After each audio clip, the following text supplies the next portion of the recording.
다 같이 자리에서 일어나셔서 찬송가 25장 함께 찬송하겠습니다.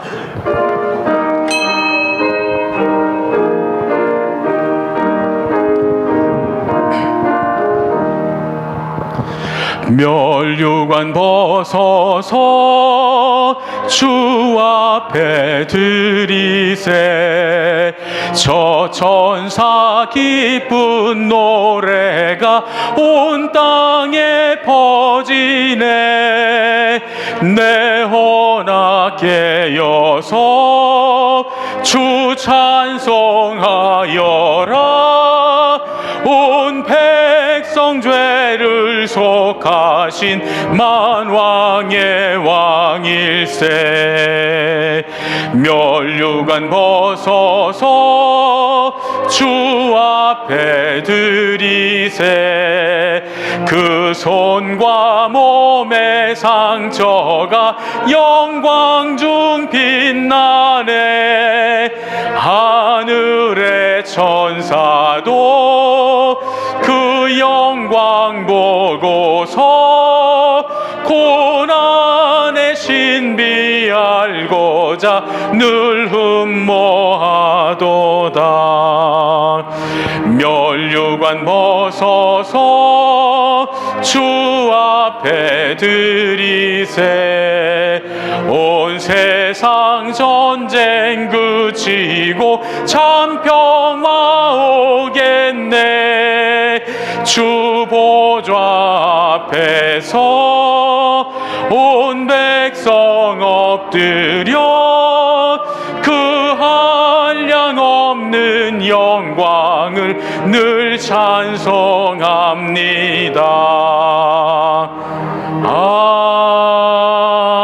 아멘.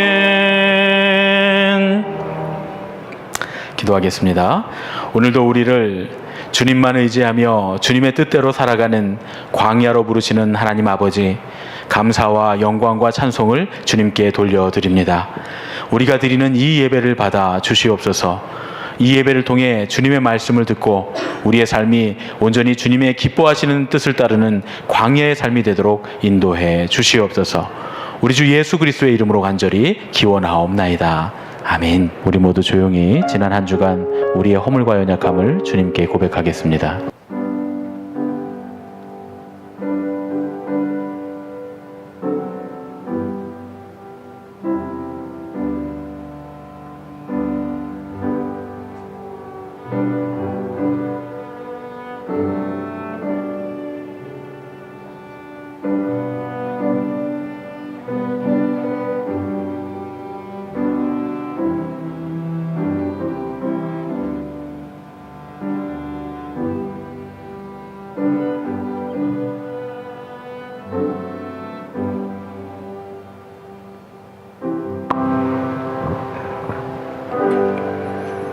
여러분을 향해 베푸시는 주님의 용서의 말씀을 들으십시오. 주께서 일어나사 시온을 긍휼히 여기시리니 지금은 그에게 은혜를 베푸실 때라. 아멘. 자리에 앉으셔서 찬송가 432장을 함께 찬송하겠습니다.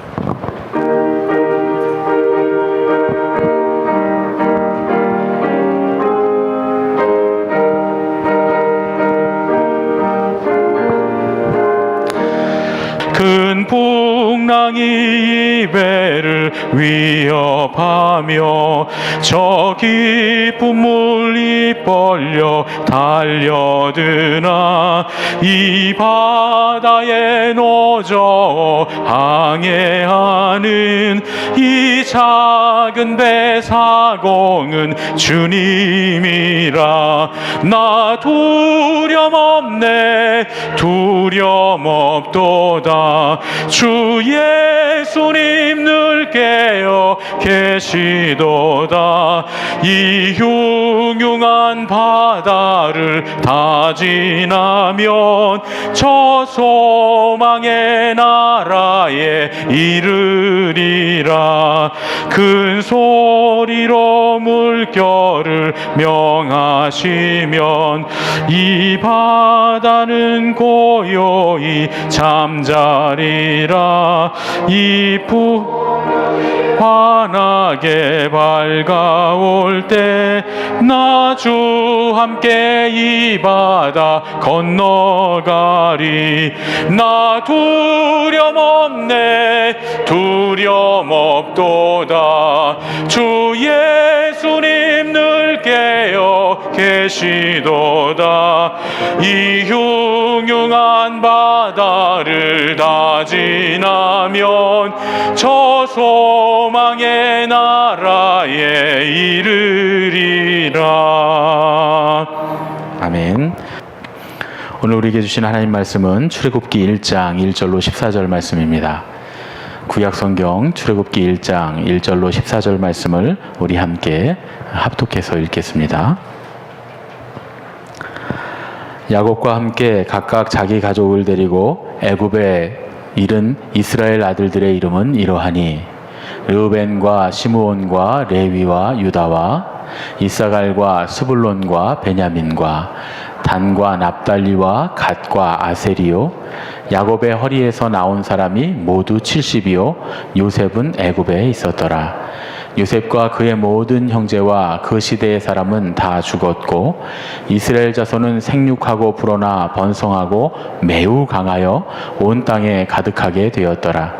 요셉을 알지 못하는 새 왕이 일어나 애굽을 다스리더니 그가 그 백성에게 이르되 이 백성 이스라엘 자손이 우리보다 많고 강하도다. 자, 우리가 그들에게 대하여 지혜롭게 하자. 두렵건대 그들이 더 많게 되면 전쟁이 일어날 때에 우리 대적과 합하여 우리와 싸우고 이 땅에서 나갈까 하노라 하고 감독들을 그들 위에 세우고 그들에게 무거운 짐을 지워 괴롭게 하여 그들에게 바로를 위하여 국고성 비돔과 라암셋을 건축하게 하니라. 그러나 학대를 받을수록 더욱 번성하여 퍼져나가니 애굽 사람이 이스라엘 자손으로 말미암아 근심하여 이스라엘 자손에게 일을 엄하게 시켜 어려운 노동으로 그들의 생활을 괴롭게 하니 곧 흙 이기기와 벽돌 굽기와 농사의 여러 가지 일이라. 그 시키는 일이 모두 엄하였더라. 아멘. 재미있는 얘기 하나 드리고 시작하려고 합니다. 한겨울 엄청 추운 날에 털 없는 강아지랑 털 많은 강아지가 만났습니다. 털이 없는 강아지를 보니까 털 많은 강아지 보기에 추워 보이고 불쌍해 보이고 그리고 또 자기는 뭔가 굉장히 많이 가진 것 같아서 으스대고 싶은 마음이 생겼습니다.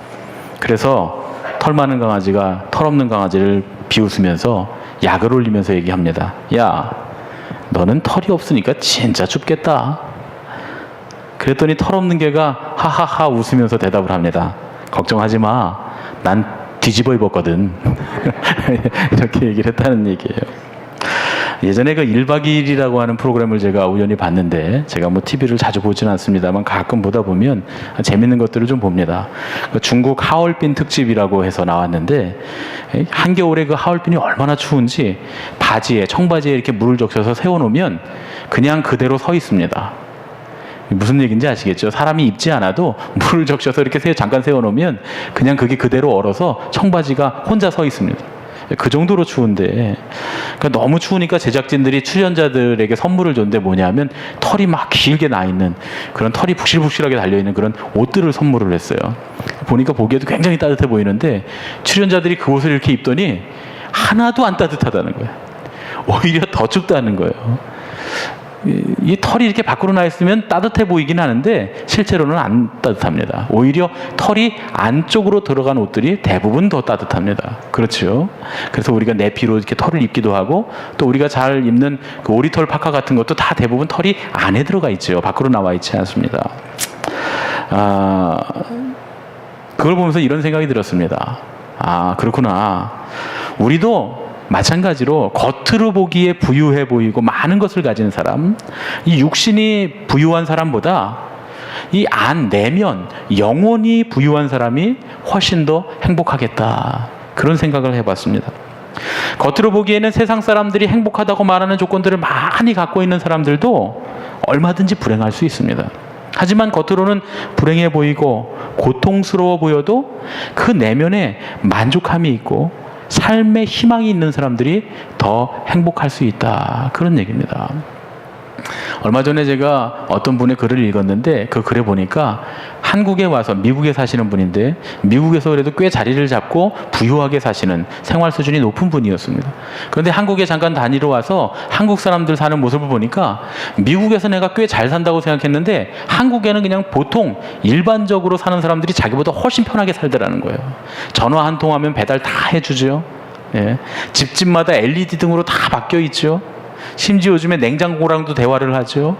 뭐 어려운 게 하나도 없다는 거예요. 한국에서 사는 게 미국에서 웬만큼 중산층 이상으로 사는 것보다 한국에서 그냥 일반 서민으로 사는 게 훨씬 더 행복하다는 거예요. 그런데 자기 친구들을 만나보니까 자기 친구들은 자기랑 비슷한 수준의 삶을 살고 있고 또 그리고 생활 수준은 훨씬 더 편안하게 살고 있다는 거예요. 뭐 분당이나 강남의 아파트들에 살고 있고 잘 사는데 그렇게 불행하다는 거예요. 말끝마다 지옥에 살고 있다고 얘기한다는 거예요. 요즘 우리가 헬조선 그러면서 한국을 지옥에 비유합니다. 그러니까 자기들 사는 삶이 너무나 척박하고 괴롭다는 거예요. 미국에서 온 자기가 생각하기에는 병원에 가기에도 두렵고 뭐 보험료가 엄청나게 비싸고 또 병원비가 엄청나게 비싸니까 우리나라는 정말 그 100분의 1밖에 안 되는 보험료 그것조차 안 되는 그런 의료비를 갖고서 그렇게 편안하게 진료도 받고 살아가는데 그런 걸 보니까 이 한국 사람들이 왜 이렇게 불행하게 사는가 그런 마음이 들었다는 거예요. 그러니까 우리가 보기에는 겉으로 보기에는 훨씬 더 잘 살고 행복하게 사는 것 같아도 그 속으로는 불행한 사람들이 너무 많고요. 그러나 오히려 그 겉은 그렇지 못해도 안으로 행복하게 사는 방법이 있다. 그런 얘기입니다. 우리도 많은 경우에 우리의 인생들을 돌아볼 때 우리가 당했던 고난의 시간에 오히려 더 행복했던 추억들이 많은 걸 발견합니다. 여러분 돌아보세요. 그렇지 않습니까? 예를 들어서 대부분 아이들을 키우신 분들이 많이 계신데 아이들을 키우느라고 정신없었던 이 신혼 초기의 시절 젖먹이들을 키우면서 이 녀석들이 언제 커서 사람 노릇할까 그런 생각 들 때 있었잖아요. 아이가 제발 기저귀만 떼도 좋겠고 자기 혼자 이 밥만 먹을 수 있어도 좋겠고 자기 혼자 변만 가려도 좋겠다고 생각했던 그때 뭐 그런 건 차치하고라도 뭔가 좀 대화가 됐으면 좋겠다. 엄마한테 아빠한테 왜 아파요? 뭐가 문제가 있어요? 아파요? 배고파요? 이 말만 해도 좋겠다. 이렇게 생각하던 그런 때가 있지 않습니까? 그런데 그 시간들이 너무나 고통스럽고 언제 이 녀석들이 사람 노릇할까 한탄했지만 지금 돌아보면 그때가 정말 행복하지 않았습니까? 정말 행복했던 한때, 우리의 인생의 가장 아름다웠던 한때라고 고백하게 됩니다. 그래서 다시 돌아갈 수만 있다면 내가 지금 누리고 있는 것들을 좀 포기해도 괜찮다 이렇게 생각할 수도 있는 그런 때 아니겠습니까? 요즘은 딩크족이 유행을 합니다. 아이를 키우는 일이 너무나 부담스러우니까 그냥 아이 없이 두 부부만 행복하게 살자, 그런 가치관을 가진 사람들을 딩크족이라고 합니다. 사실 아이를 키우는 사람들은 스스로 자기들이 고통의 시간을 선택한 겁니다. 그렇죠?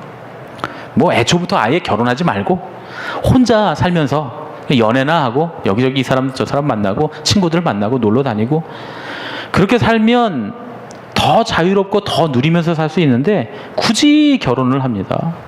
또 아이를 낳지 않고 두 사람만 벌어서 먹고 살면 그러면 두 사람만 의지하고 살면 더 편안한 것들, 더 많은 것들을 누릴 수 있는데 굳이 아이들을 낳아서 고통의 시간들을 다 지나갑니다.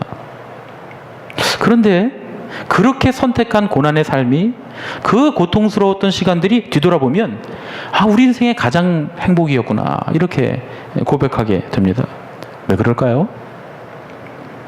어쩌면 그럴지도 모르겠습니다. 우리 스스로 선택한 고통의 시간들이 우리에게 행복을 주는 건 아닌가, 혹은 아니라면 우리가 스스로 선택한 그 고난의 결과가 그 결과 때문에 우리가 기쁨을 얻게 되는 걸까? 사실 우리가 고난이 확실히 예상됨에도 불구하고 선택한 그것들이 가치 있는 것들이기 때문에 처음부터 우리가 선택했기 때문일 겁니다. 그렇죠? 우리가 고난이 확실하게 예상되는데 그거 해야 되겠다 결심하면 고난을 받고라도 해야 되겠다, 그럼 그게 가치가 있다는 걸 알기 때문이 그런 거겠죠. 고통과 고난이 있어도 그 고난의 시간들이 감히 퇴색할 수 없는 그 고귀한 가치가 있기 때문에 우리가 고난을 뚫고서 그 일을 해내는 거 아니겠습니까? 오늘은 출애굽기 1장 1절에서 14절의 말씀을 가지고 고난 속으로 라고 하는 그런 제목으로 오늘 그런 말씀을 좀 나눠보려고 합니다. 오늘 출애굽기 1장 1절부터 5절의 말씀을 보면 애굽에 처음으로 내려왔던 이스라엘 가족들이 70명이었습니다. 야곱의 허리에서 나온 자가 70명이다 그러니까 야곱의 자녀들이 70명이었다 이렇게 해석할 수도 있고, 또 남자들만 70명이었다 이렇게 생각할 수도 있습니다. 혹은 뭐 모든 사람들이 다 야곱의 자손들이니까 온 가족이 다 합해서 70명이었다 이렇게 계산할 수도 있습니다. 계산하기에 따라서 조금 달라지는데, 그런데 어쨌든 간에 애굽에 있는 430년 동안에 최소 10,000배 이상의 급격한 인구 증가가 일어납니다. 이스라엘 백성들이 출애굽을 할 때 대략 남자만 70만 명 이상이었다 이렇게 얘기를 하거든요. 그러니까 남자만 70만 명이었다고 하는 건 성인 남자들만 세는 거니까, 이 성인 남자들만 70만 명이라면 아이들도 있고 여자들도 있고 다 계산을 해보면 아무리 못해도 최소 150만 명에서 많게는 250만 명까지 추산을 할 수 있다 그런 얘기입니다. 그러니까 70명에서 250만 명 혹은 70만 명에서 70만 명 뭐 이렇게 계산한다 치더라도 최소한 10,000배 이상의, 크게는 30,000배 이상의 그런 큰 인구 증가가 일어났다 그런 얘기죠. 여러분, 이건 역사상 유례를 찾아볼 수 없는 인구 증가입니다. 중국 인구가 아무리 늘어나고 인도 인구가 아무리 늘어나도 430년 만에 10,000배 이상이 늘어나지는 않습니다. 인구가 급격히 증가하려면 몇 가지 조건들을 만족해야 됩니다. 물론 현대에는 뭐 영양 상태도 좋고 의료도 좋으니까 이렇게 일어날 수 있다고 우리가 칠 수 있습니다. 그런데 이 고대 사회에 말이죠, 이런 30,000배 가까이 되는 이런 엄청난 인구 증가가 일어날 수 있는가? 인구가 증가하려면 첫 번째 다산을 해야 됩니다. 많이 낳아야 됩니다. 하여튼 힘껏 낳아야 됩니다. 여자들이 평생 여자의 인생을 포기하고 애를 낳아야 이런 일이 일어날 수 있죠. 거기다가 낳기만 해서는 안 되고요, 이 아이들이 태어나서 다 잘 자라야 됩니다. 오늘 본문에 보니까 7절에 보면 이스라엘 자손들은 생육하고 불어나 번성하고 매우 강하여 이렇게 기록되어 있습니다. 그러니까 다산을 했고 또 태어난 아이들이 건강하게 잘 자랐다, 모두 죽지 않고 잘 자랐다 그런 얘기입니다. 고대에 주로 다산을 했죠. 옛날에는 다 다산을 했습니다. 다 많이 낳습니다. 왜냐하면 뭐 가족 계획도 없었고, 그걸 뭐 피임을 할 수 있는 것도 아니고, 그러니까 다 아이들을 잘 많이 낳습니다. 그런데 하나같이 건강하게 아이들이 자랐다, 이거 불가능한 얘기입니다. 많이 낳았지만 많이 죽었죠. 사실 저희 형제만 해도 저희 어머니가 5남매를 낳으셨어요. 그런데 남은 건 저랑 제 동생 둘밖에 없습니다. 현대에도 이게 어려운 일이거든요. 그런데 고대에 의술도 발달하지 않았던 시대에 이런 번성이 일어났다, 이거는 그냥 기적이다 이렇게 말하기도 민망할 정도로 기적을 뛰어넘는 얘기입니다. 게다가 지금 이제 나중에 보면 이스라엘 백성들이 이집트의 종으로서 억압받고 그리고 고통당하고 타향살이 종살이 하는 과정에도 강력해지고 큰 민족으로 번성해 나갔다 그런 얘기입니다. 이런 게 하나님 역사입니다. 잘 준비되고 잘 배려받고 의료 혜택을 잘 받고 그래서 번성해 나간 게 아니라 고통받고 억압받고 종살이하고 타향살이하는 힘들고 어려운 과정 가운데 이스라엘 백성들이 엄청난 부흥을 이루게 됐다 그런 얘기죠. 오히려 타향살이 종살이 압제받는 중에 전화위 복되고 그 고난이 복이 되는 역사가 하나님의 역사인 줄로 믿습니다. 여러분의 삶과 가정 가운데 그런 역사가 일어나시기를 축원합니다. 지금 우리가 힘들고 어려운 환경 속에서 산다고 해도 하나님께서 함께 하시면, 하나님께서 역사하시면 그 가운데 놀라운 일들이 일어나게 될 줄로 믿습니다. 그런데 여러분, 그게 기적이 아닙니다. 제가 생각하기에는 훨씬 더 놀라운 기적이 여기 있었습니다. 어떤 한 가정이 외국으로 이민을 가잖아요. 외국으로 이민을 가게 되면 불과 3대가 지나기 전에 거의 다 혼혈이 됩니다. 그럴 수밖에 없죠. 우리만 떠나서 거기 전혀 다른 민족들과 살게 되니까요. 가족끼리 결혼할 수는 없잖아요. 물론 사람들이 좀 많아도 마찬가지입니다. 제가 예전에 텔레비전에서 남미의 알로에 농장에 우리나라 사람들 강제로 일본 사람들이 이주를 시켜서 강제 이민을 갔던 그 한국인들에 대해서 취재하는 프로그램을 봤습니다. 불과 한 세기가 지나기, 100년이 지나기 전에 다 혼혈됐습니다. 그러니까 우리 이 조선인 민족, 우리가 같은 핏줄을 나눈 사람들이라는데 전혀 우리와는 다르게 생겼습니다. 어떤 사람들은 심지어 서양 사람처럼 생겼고 어떤 사람들은 남미 원주민처럼 생겼습니다. 피가 섞여서 혼혈이 돼서 그렇죠. 그런데 중요한 사실은 혼혈만 된 게 아니라 처음 이민을 갔던 사람들이 갖고 있었던 그 한민족의 정체성 전혀 없어졌습니다. 다 잃어버렸습니다. 한국 사람들이 대거, 이스라엘 백성들은 70명이었지만 한국 사람들은 수백 명, 수천 명이 이민을 갔는데 그 사람들이 전부 다 불과 3대가 지나기 전에 한국 사람이 아닌 그 나라 사람이 되고 말았습니다. 한 가정이 이민을 가도 불과 3대가 지나기 전에 혼혈이 이루어지고, 또 그 수많은 2,000명이라고 하는 사람이 한꺼번에 이주를 해도 불과 100년이 지나기 전에 자기 민족의 정체성을 잃어버리는 법인데, 이스라엘 백성은 무려 430년 동안이나 되는 긴 시간 동안에 인구가 막 급격히 증가하는 가운데서도 그들이 가졌던 신앙의 정체성을 그대로 유지합니다. 여러분, 엄청나게 인구가 증가했다는 것보다 훨씬 더 기적적인 일은 이겁니다. 이거는 하나님의 역사, 하나님의 섭리였다고 밖에는 말할 수 없는 그런 일이다. 그런 얘기입니다. 우리들도 세상 속에서 살고 있지만 세상과 혼합되고 타협하는 것이 아니라, 기독교인의 정체성을 잃어버리는 것이 아니라 오히려 우리가 기독교인으로서의 올바른 신앙인으로서의 정체성을 가지고 이 세상을 변화시키는, 세상이 두려워할 만한 그런 역사를 만들어갈 수 있는 줄로 믿습니다. 애굽 사람들이 이스라엘 백성들을 두려워한 이유가 바로 여기 있습니다. 이렇게 인구가 폭발적으로 증가하면서도 자기들의 신앙을 지키는 거예요. 하나님만 의지하는 자기들의 삶의 형태를 고스란히 유지하고 있는 이스라엘 백성들을 보면서 애굽 사람들이 굉장히 두려웠던 겁니다. 도대체 어떤 잠재 능력이 그들에게 있는지 가늠조차 되지 않았을 겁니다. 사람들에게는 어떤 미지의 힘에 대한 두려움이 있습니다. 우리는 우리가 잘 모르는 어떤 힘에 대해서 굉장히 두려워합니다. 그리고 그 두려움은 증오와 혐오와 미움으로 바뀌게 됩니다. 우리 인류 역사 가운데 미지의 힘에 대해서 증오와 혐오로 바뀌게 된 역사는 굉장히 많이 있습니다. 초대 기독교가 막 부흥하고 기독교가 성장할 때도 로마 사람들이 우리가 성찬을 나누는 모습을 보고 그리스도의 살, 그리스도의 피 이렇게 나누니까 로마 사람들이 생각하기에는 어린아이를 잡아먹는 줄 알았다는 거예요. 식인을 하는 줄 알았다는 거예요. 왜냐하면 이 사람들이 뭔가 특별해. 굉장히 부흥하고 자기들끼리 신앙을 지키면서 열심히 신앙대로 살아가는데 그런 능력이 어디서 왔는가? 그런데 보니까 우리가 알지 못하는 풍습들을 행하는 거예요. 그러니까 오해하고 혐오하고 미워합니다.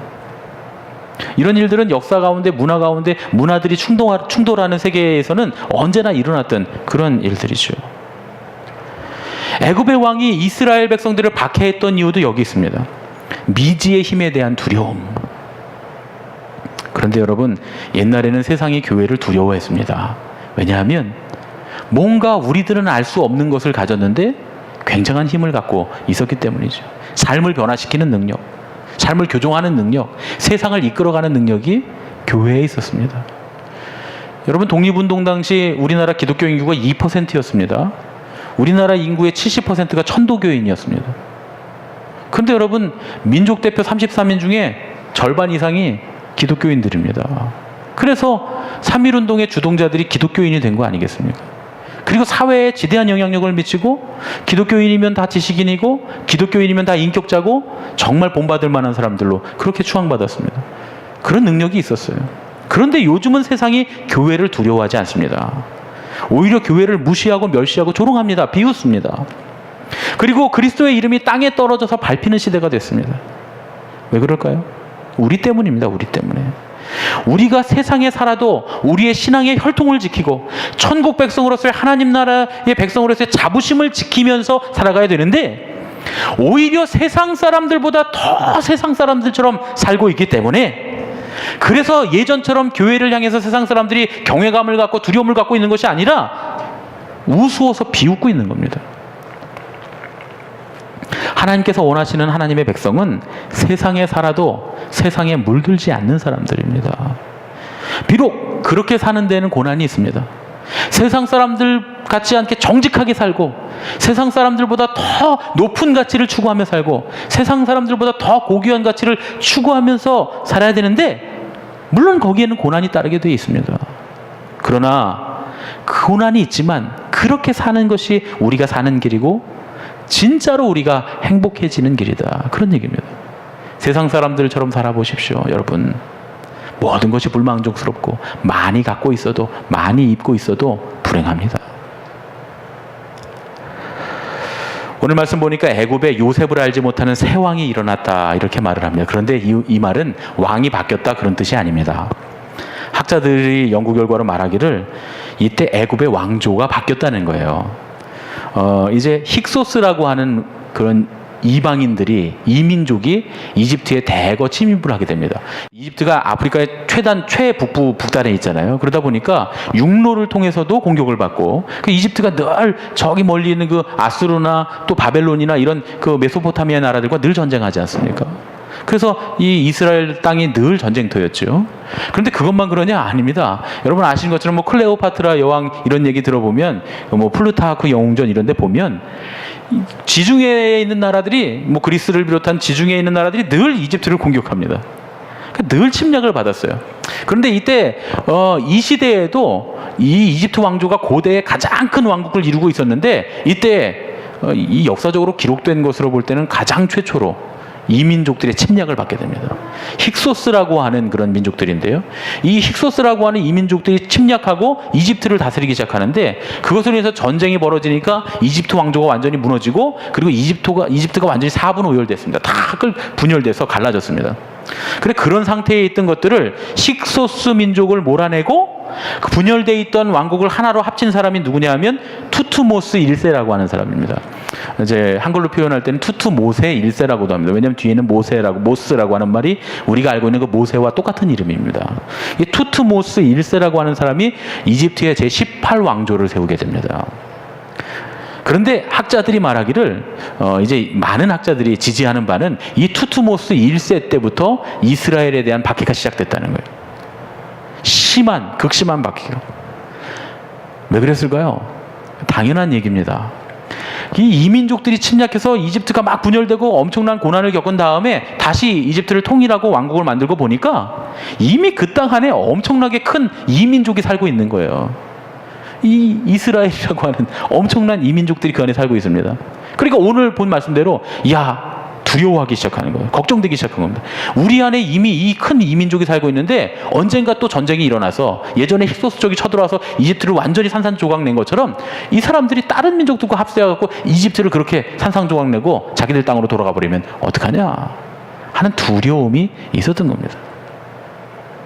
그 이전의 왕조는 요셉을 알고 있었고요. 극심한 가뭄 가운데서 그 이집트를 구원해줬던 그 이스라엘 백성들에 대해서 고마워하고 우호적인 편이었습니다.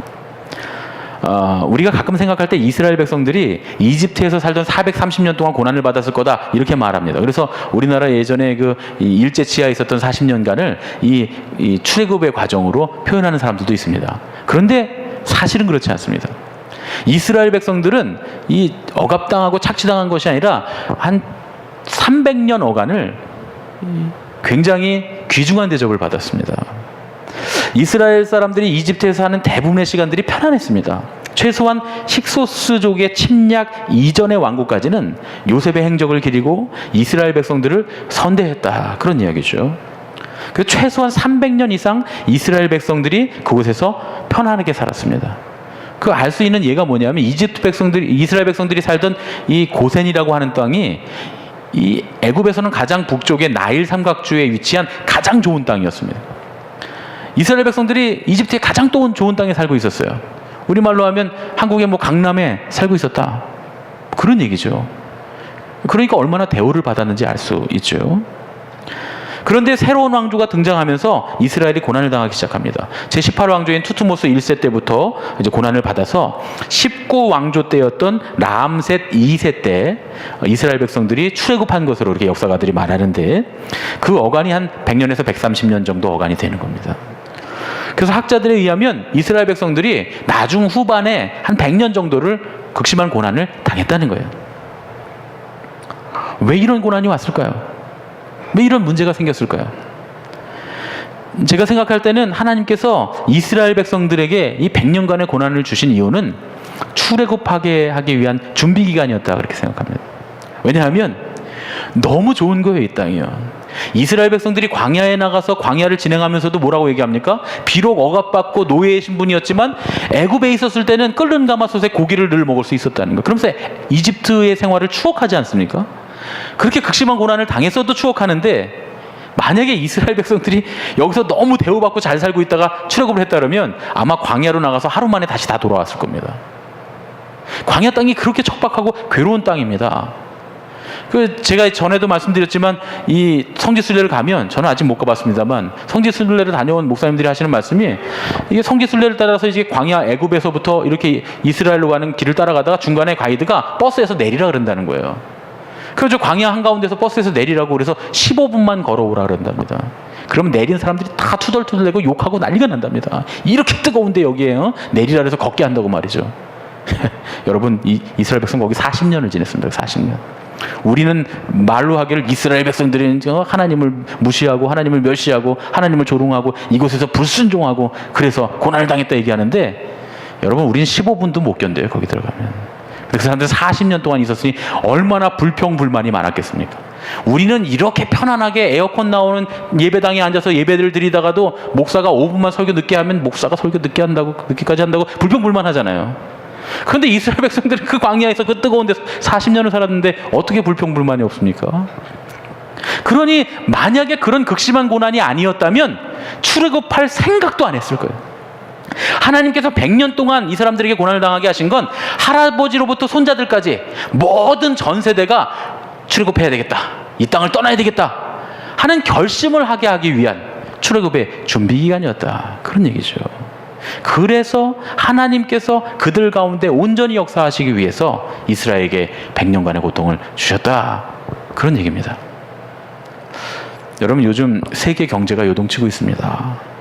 이건 한 국가의 난국이 아니라, 혹은 뭐 EU와 뭐 영국, 뭐 브렉시트, 뭐 이런 그런 이 주의 문제가 아니라 전 세계의 불황이 닥친 겁니다. 물론 우리나라도 벌써 몇 년 전부터, 오래전부터 경제 위기에 직면해 있습니다. 그래서 우리의 삶이 많이 위축되어 있습니다. 그러니까 오죽하면 우리가 사실 세계적으로 보면 굉장히 행복하게, 부유하게 잘 살고 있거든요. 우리는 시골에 와도 인터넷이 얼마나 빠른지, 영화 한 편 다운받는데 몇 분밖에 안 걸립니다. 잘 산다고 하는 나라들도 가보면, 미국 같은 데도 인터넷이 얼마나 느린지 영화 같은 건 다운받을 생각도 못하고, 그렇습니다. 우리가 얼마나 편하게 살고 있습니까? 전화 한 통이면 집 앞까지 다 배달해주고 말이죠. 제가 엊그저께 기사를 읽었는데, 여러분, 집도 배달해준답니다. 집도. 평당 200만 원에서, 그건 이제 자기가 하는 거고, 평당 300만 원을 드리면, 예를 들어서 저희가 30평 집을 짓겠다. 그럼 평당 300만 원이면 얼마입니까? 9천만 원이죠? 9천만 원만 딱 입금하면 한동안 공장에서 꽁딱꽁딱 만들어갖고 집채로 배달을 해준답니다. 요즘 그게 생겼어요. 집이 너무 멋있더라고요. 그 땅만 있으면 딱 전화만 해서 돈만 딱 입금하면 이제 얼마 기다리십시오, 뭐 한 달만 기다리십시오, 한 달 만에 공장에서 다 만들어갖고 와서 조립만 딱 하고 간다는 거예요. 여기 뭐 그래서 그 사람들이 그러더라고요. 자기 마당에 집이 지어지는 모습을 볼 수 없습니다. 세상이 얼마나 편해졌는지 집도 배달해 줍니다. 그렇게 편안한 시대에, 좋은 세상에 우리가 살고 있어요. 그런데 얼마나 불행합니까? 잘 살고 있는데 삶의 만족을 못 느낍니다. 우리 인생의 거품들이 다 사라집니다. 총체적인 위기예요. 경제적으로만 어려운 게 아니라 우리 마음이 더 어려워지고 있습니다.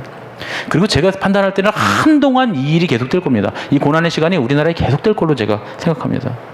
과연 이런 때를 우리가 어떻게 살아야 되느냐 하는 거죠. 우리가 이스라엘 백성의 출애굽 사건에서 그 해답을 찾아야 됩니다. 이스라엘에게 300여 년의 거품이 사라졌습니다. 아무리 잘 먹고 잘 살아도 이제 애굽은 하나님께서 약속하신 약속의 터전이 아니다, 이걸 깨닫게 됐다, 그런 얘기죠. 비록 광야를 지나야 하고 연단을 받아야 되지만 저 광야 너머에 있는 저 가나안 땅이 이스라엘 백성들의 참된 복의 터전이다, 그걸 깨닫게 된 겁니다. 그래서 하나님께서는 이스라엘 백성들이 안주하고 만족하던 그 땅 애굽에서 떠날 채비를 시키고 계셨다, 그런 얘기죠. 영광받던 이스라엘은 사회적으로 인정받고 칭송받고 대접받았는지 모르지만 정작 이스라엘 백성에게 있어서 가장 중요한 것, 하나님 역사 가운데 쓰임받을 준비를 하지 못하고 있었다. 그런데 고난받기 시작하면서 이스라엘 백성들은 180도 바뀌게 됩니다. 여러분, 세상에서 영광 받으려고 하고 명예를 얻으려고 하고 잘 살려고 하면 하나님의 백성은 100% 타락합니다. 한동안 한국교회가 축복만 내세워서 성공가도를 달리고 있는 사람들을 불러다가 다 간증시키고 그러면서 그 사람들을 칭찬했습니다. 그리고 마치 그것이 신앙의 모범인 양 그렇게 가르쳤습니다. 그 결과 어떻게 됐습니까? 교회가 점점 더 세속화된 거예요. 교회에도 마케팅이 등장하고, 그리고 교회 안에도 사람들이 세상의 방법대로 살아가고, 세상에서 존중받는 사람들이 교회 안에서 존중받고, 그런 풍조들이 생겨나게 됐습니다. 그러다 보니까 교회가 점점 세속화되고 신앙의 본질이 변한 겁니다. 그러니까 결국 교회가 하나님과 사람들에게 버림받게 되고 세상이 두려워하는 교회가 아니라 세상이 비웃는 교회로 바뀌게 되었습니다. 이럴 때 해결책이 있습니다. 고난입니다. 고난을 받는 겁니다. 그래서 한국교회가 지금 고난받고 있는 겁니다.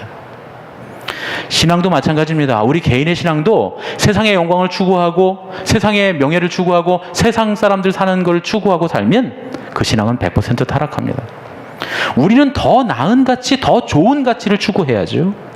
그래서 모든 것들을 하나님께서 생각하시는 방법, 신앙적인 방법대로 판단해야 됩니다.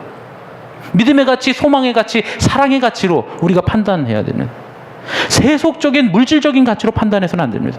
영광만 받으려고 했어도 안 됩니다. 신앙적인 가치들을 위해서, 신앙의 아름다운 가치들을 위해서 스스로 고난받기를 각오해야 된다, 그런 얘기입니다. 물론 우리의 인생에 고난이 찾아오게 되면 신앙이 연약한 사람들은 스스로 무너집니다. 그런 생각하죠. 내가 못된 짓이라도 해서 돈을 꼭 벌어야 되겠다, 이런 생각. 그리고 나를 저렇게 괴롭히고 못되게 구는 사람, 내 앞에 자랑하고 으스대는, 아까 그 털 많은 개처럼 말이죠. 그런 사람 보면서 내가 나쁜 짓이라도 해서 저 인간보다 내가 더 떵떵거리고 살고 말리라, 그런 마음들 가질 수 있습니다.